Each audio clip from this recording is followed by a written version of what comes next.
last played the very final minute, the 99th minute of the match. Problem here is, the ref only added 6 minutes and the game should have ended in the 96th minute. We're talking about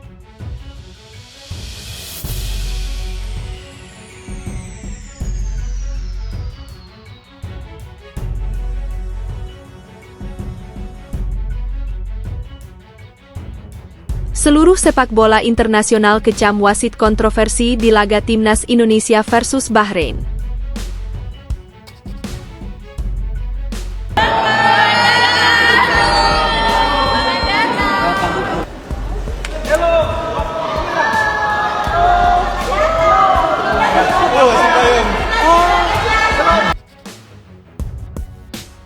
Timnas Indonesia tiba di Qingdao, Cina, disambut hangat para supporter.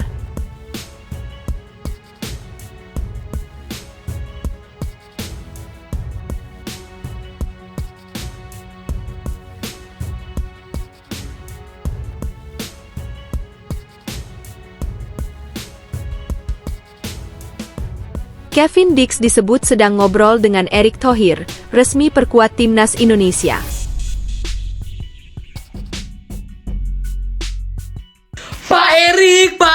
Pak Erik, ini apa Pak Erik? Breaking news guys, ini Pak Erik udah foto dengan Kevin Dix bakar Messi. Aduh Pak, kaget banget Kak.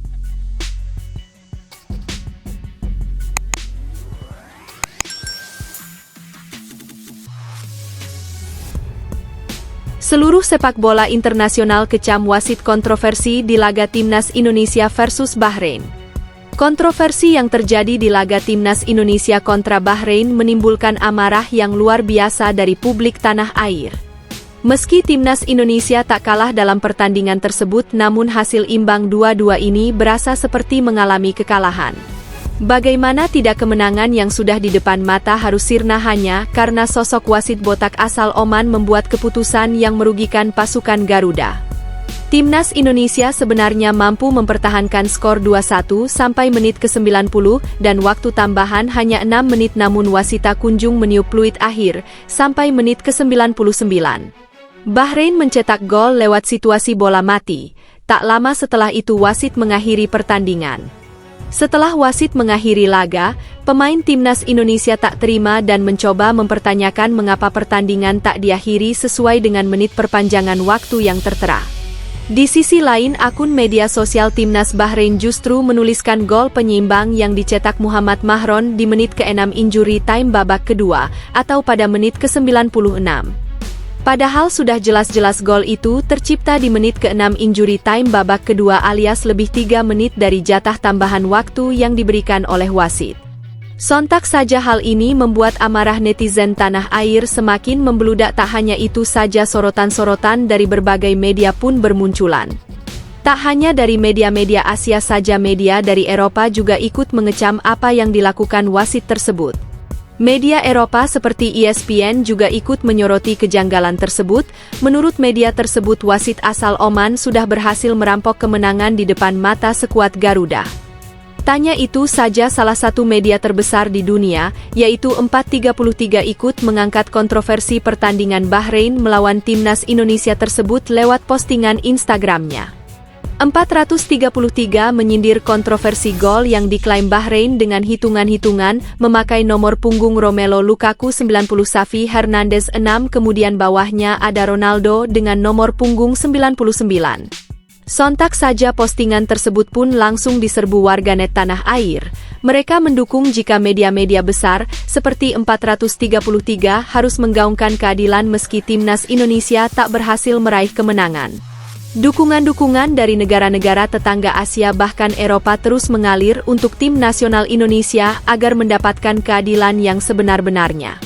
Di sisi lain, usai kejadian tersebut, pihak PSSI pun langsung bergerak cepat untuk mengurus tuntas kejanggalan tersebut. Dengan rasa kecewanya, pihak PSSI pun langsung mengirim protes keras ke FIFA agar skuad Garuda mendapatkan keadilan. Sementara itu, pelatih Timnas Indonesia Sintayong memperingatkan Konfederasi Sepak Bola Asia atau AFC atas kejadian tersebut. Shin-taeyong menyebut bahwa wasit Ahmed Al-Kaf memalukan. Selain itu, Shin-taeyong juga mengultimatum AFC, jika sepak bola Asia ingin berkembang keputusan wasit harus diperhatikan. Shin-taeyong menegaskan bahwa kemarahan para pemainnya adalah hal wajar karena keputusan wasit yang sangat merugikan. Timnas Indonesia tiba di Qingdao, Cina, disambut hangat para supporter. Tim nasional, Timnas Indonesia telah tiba di Qingdao, Tiongkok, Jumat 11 Oktober sore waktu setempat. Kedatangan Jai Itzes dan kawan-kawan disambut oleh para pendukung yang telah menunggu di pintu kedatangan bandara. Mengutip rekaman video akun Instagram PPI Tiongkok, para pemain tampak tiba secara bersamaan, yang kemudian melemparkan senyuman dan melambai tangan kepada para pendukung yang telah menunggu. Mayoritas yang menanti kedatangan para pemain adalah pendukung wanita. Beberapa di antara mereka berfoto bersama sebagian pemain dan pelatih Timnas Indonesia, Shin-taeyong. Para pemain berencana untuk fokus pada pemulihan kondisi setelah tiba di Qingdao. Mereka akan memiliki waktu sekitar 4 hari untuk istirahat dan latihan sebelum pertandingan melawan Tiongkok. Timnas Indonesia melakukan perjalanan dari Bahrain menggunakan pesawat charter. Tiongkok juga melakukan langkah serupa dengan menyewa pesawat untuk terbang dari Australia. Pertandingan antara Tiongkok versus Indonesia akan berlangsung di Stadion Qingdao Youth pada Selasa 15 Oktober pukul 19 waktu Indonesia Barat. Ini akan menjadi kesempatan bagi tim Garuda untuk meraih 3 poin pertama dalam putaran ketiga kualifikasi Piala Dunia 2026. Saat ini, Timnas Indonesia berada di peringkat kelima dalam klasemen sementara dengan 3 poin. Poin tersebut berasal dari 3 kali hasil imbang berturut-turut melawan Arab Saudi, Australia, dan Bahrain. Sementara itu, Tiongkok berada di peringkat ke-6 atau terbawah. Tim Naga telah kalah dalam 3 pertandingan berturut-turut sehingga masih belum mengumpulkan poin hingga saat ini. Kevin Dix disebut sedang ngobrol dengan Erick Thohir, resmi perkuat Timnas Indonesia. Kevin Dix disebut sedang ngobrol dengan Ketua Umum PSSI, Erick Thohir. Kabar itu disampaikan pengamat sepak bola tanah air, Roni Pangemanan, yang mengatakan mungkin malam ini atau besok Ketua Umum PSSI Erick Thohir akan memperkenalkan Kevin Dix sebagai calon pemain Timnas Indonesia. Ini kita, Erick Thohir dan Kevin Dix lagi bicara-bicara dulu, kata Bung Ropan menirukan ucapan Erick Thohir kepadanya. Kevin Dix sepertinya sudah lama dirumorkan dengan PSSI. Ia sempat berhasrat membela Timnas Belanda, namun tak kunjung dipanggil sampai Euro 2024. Kali ini, Kevin Dix sudah berpikir realistis yakni membela Indonesia, tim nasional kita, lanjut pria berkacamata ini. Kevin Dix pertama kali dirumorkan dinaturalisasi menjadi warga negara Indonesia, WNI, pada 2022.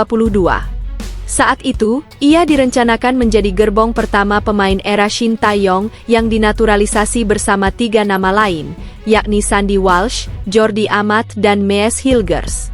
Namun, Kevin Dix dan Mees Hilgers menolak melanjutkan proses naturalisasi.